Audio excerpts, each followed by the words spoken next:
Rider ভাই ব্রাদাররা, একটা প্রশ্ন করি। ধরেন আজকে আপনি 2800 টাকা ইনকাম করলেন, বাসায় ফিরে মনে হলো আজকে অনেক ভালো দিন গেছে, কিন্তু রাতে যখন হিসেব করলেন ফুয়েল 750 টাকা, চা নাস্তা 150 টাকা, আর বাইক খরচ আলাদা, শেষে দেখলেন যেটাকে 2800 টাকার ইনকাম ভাবছিলেন আসলে হাতে থাকছে 1600 থেকে 1700 টাকা। তখন বুকের ভেতর একটা প্রশ্ন আসে, আমি কি সারাদিন শুধু তেল পড়ানোর জন্যই বাইক চালালাম? আমি বিশ্বাস করি আজকে যারা এই ভিডিও দেখছেন তাদের মধ্যে অনেক ভাই আছেন যারা প্রতিদিন কঠোর পরিশ্রম করেন, কিন্তু মাসের শেষে বুঝতেই পারেন না টাকাগুলো কোথায় চলে গেল। তো আজ আমি কোনো বইয়ের কথা বলবো না, আমি বলবো গত 9 বছরের রাইড শেয়ারিং জীবনের বাস্তব অভিজ্ঞতা থেকে শেখা এমন কিছু বিষয় যেগুলো আমার প্রতিদিনের ফুয়েল খরচ কমিয়েছে, আয় বাড়িয়েছে। ভিডিওটা শেষ পর্যন্ত দেখবেন, কারণ শেষে একটা ছোট্ট কৌশল হয়তো আপনার প্রতিদিনের 200-300 টাকা বাঁচিয়ে দিতে পারে। Follow, write, share story. Thank you. একটা সময় আমিও ভাবতাম বেশি টিপ মানেই বেশি লাভ। সকালে বের হতাম, যে টিপ আসতো চোখ বন্ধ করে অ্যাকসেপ্ট করে ফেলতাম। 3 kilometre pick up, 10 kilometre drop, 4 kilometre খালি গিয়ে নতুন ট্রিপ। সারাদিন শুধু বাইক চালাই যাচ্ছি, কিন্তু রাতে হিসেব মিলতো না। একদিন রাতে আমি একটা খাতা নিয়ে বসলাম। এক পাশে লিখলাম আজকের মোট ইনকাম, আর এক পাশে লিখলাম ফুয়েল খরচ, খাওয়া, পার্কিং, বাইক খরচ। আমি অবাক হয়ে গেলাম, আমি বুঝলাম আমি ইনকাম কম করছি না, আমি খরচ বেশি করছি। আর সেই দিন থেকেই আমি সিদ্ধান্ত নিলাম আজকে থেকে শুধু ইনকাম না, খরচও ম্যানেজ করব। খালি বাইক চালাবেন না, অনেক সময় একটা 150 টাকার টিপ ধরার জন্য আমরা 3-4 কিলোমিটার খালি চলে যাই। এই ভুলটা আমি অনেক করেছি। মনে রাখবেন যে কিলোমিটারে যাত্রী নেই, সেই কিলোমিটারে আপনার লাভ কমিয়ে দিচ্ছে। হঠাৎ অ্যাক্সেলারেশন দিবেন না। অনেক রাইডার আছে সিগন্যাল ছাড়াই ছাড়তেই ফুল থ্রোটল, আবার সামনে গিয়ে জোরে ব্রেক। এভাবে শুধু ফুয়েল না, ব্রেক, টায়ার, চেইন সবকিছুর ক্ষতি হয়। স্মুথ রাইডিং মানে টাকা বাঁচানো। ট্রাফিক চিনুন। আমি এখন চেষ্টা করি যে সময় যেদিকে জ্যাম বেশি সেদিকে কম যেতে, কারণ জ্যামে দাঁড়িয়ে থেকে তেলও শেষ হচ্ছে, ইনকামও বাড়ছে না। টায়ারের বাতাস ঠিক রাখুন। এই ছোট একটা ভুলের জন্য অনেকে প্রতিদিন অতিরিক্ত তেল খরচ করেন।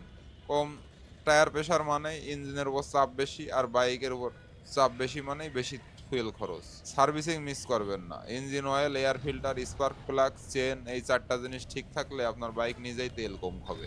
হিসেব লিখে রাখুন, প্রতিদিন আজ কত টাকার ফুয়েল নিলেন, কত কিলোমিটার চালালেন, কত টাকা ইনকাম হলো। 1 মাস পরে নিজেই বুঝে যাবেন কোথায় টাকা নষ্ট হচ্ছে।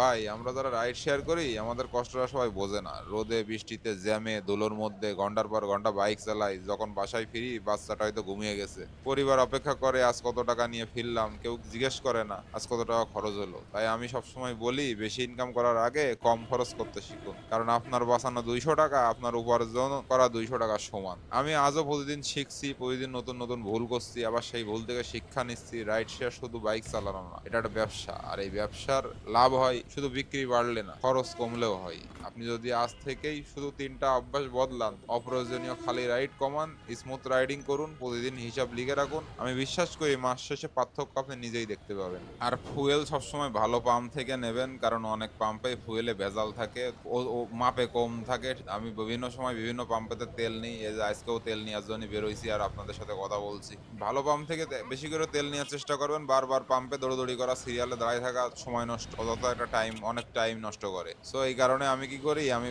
মানে শুক্রবারের দিন বেশি তেল নেওয়ার ট্রাই করি, ফ্রাইডের দিন যে ট্যাঙ্কি ফুল করে নিই। আমার ছোট একটা বাচ্চা আছে, ওরা নিয়ে ঘুরতে যাই, আর একদম ট্যাঙ্কিটা ফুল করে নিয়ে বাসায় ফিরি। 1500 টাকার তেল নিলাম আর একটা অকটেন বুস্টার নিলাম। 1450 টাকা তেল 10 লিটার, 50-60 টাকা একটা অকটেন বুস্টার, এই হচ্ছে 1610 টাকা। আজকেও তাই নিচ্ছি, ট্যাঙ্কি ফুল আছে। আবার শেষ হওয়ার আগে আগে আবার ফুল করে নেবো। 1450 টাকার তেল নেবো, 60 টাকা দিয়ে অক্সিজেন বুস্টার নেবো, আবার অনেক দিন চলবে।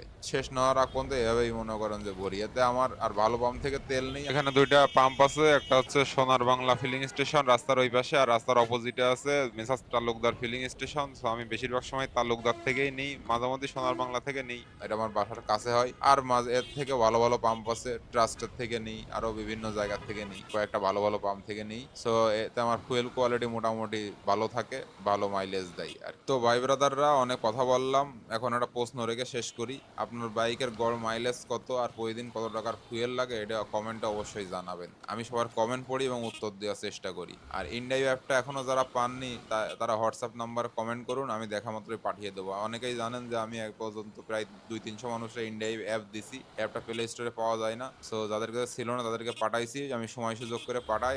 আমি দেখা মাত্রই পাঠাই যদি হাত ফ্রি থাকে। সো আপনারা যারা ধৈর্য হারা হবেন না, নাম্বার পাঠানোর পর আমি দেখা মাত্রই হাত ফ্রি থাকলে পাঠাই দেবো, ঠিক আছে?